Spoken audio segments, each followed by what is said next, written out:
Bonjour, bienvenue sur ma chaîne. Aujourd'hui, je vais faire des céréales granola protéinées. Donc, le granola est parfait pour accompagner le yogourt Liberté méditerranéen 10%. En alimentation cétogène, on choisit toujours les produits les plus gras possibles.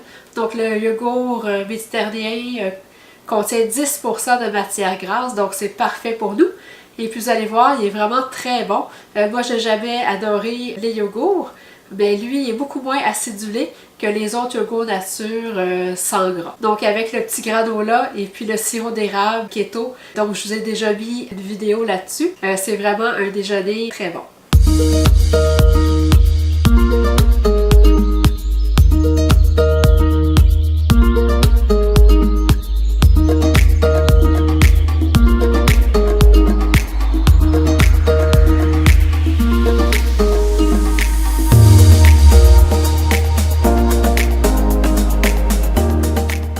Donc la recette se fait dans un robot culinaire.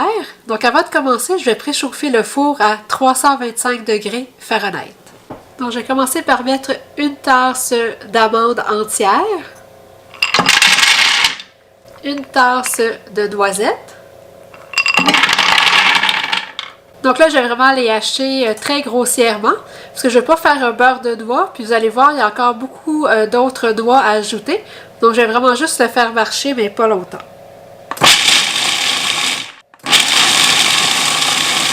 Ensuite, je vais ajouter une tasse de pacane. Donc la même chose, là, je ne fais pas broyer trop longtemps les pacanes. Je vais juste les faire broyer un peu. Donc là, je vais ajouter une tasse de noix de coco. Donc vous pouvez utiliser soit de la noix de coco râpée, non sucrée évidemment, ou encore des copeaux de noix de coco. Je vais ajouter un tiers de tasse de graines de citrouille.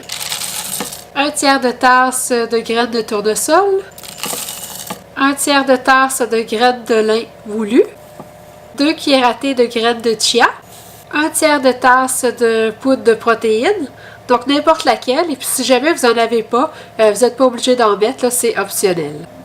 Un tiers de tasse de beurre d'amande, donc un beurre d'amande naturel qui ne contient pas de sucre. Puis il va y en manquer un peu, donc j'ai complété avec ça ici.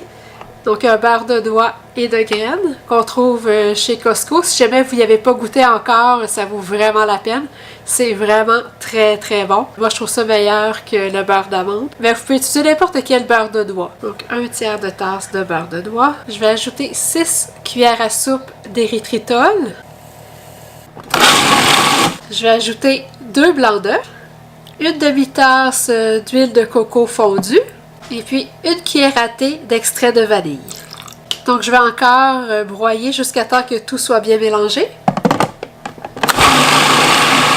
Donc là je vais ajouter 2 cuillères à soupe de chocolat noir 85% et plus que j'ai haché. Et puis là comme je veux garder des morceaux de chocolat, je vais brasser avec une cuillère. Donc là, les morceaux de chocolat sont bien répartis dans le mélange. Donc là, je vais transférer le mélange sur une plaque à cuisson recouvert soit d'un tapis de silicone ou de papier parchemin.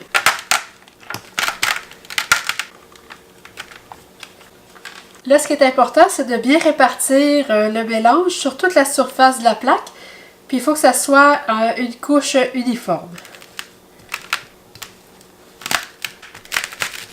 Donc, je veux que ça soit le plus mince possible pour que ça déshydrate bien au four. Donc, ça travaille bien avec une spatule. Ça va aussi bien avec les mains. Comme ça, c'est parfait. Donc, je vais mettre ça au four pour 15 à 18 minutes. Donc, jusqu'à temps que les bordures soient dorées un peu. Et voilà, c'est prêt. Donc, le granola est bien doré. Donc là, vous allez voir, il n'est pas croustillant du tout. Là. À la sortie du four, c'est encore mou. Et puis, ça va être vraiment en refroidissant que ça va devenir croustillant. Il faut vraiment attendre que ça soit complètement refroidi avant de pouvoir le casser là, en petits morceaux. Donc maintenant que c'est bien refroidi, je vais pouvoir l'émietter. Parce que là maintenant c'est bien croustillant. Donc vous les émiettez de la grosseur que vous voulez.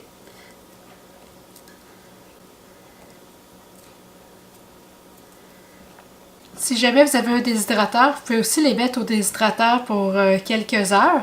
Comme ça, ils vont se conserver encore plus longtemps. Mais juste comme ça, dans un bon plat hermétique, ça se conserve quand même assez longtemps. Et puis c'est tellement bon que vous allez voir que ça passe vite. On les mange rapidement. Donc on obtient quand même une assez grande quantité de granola.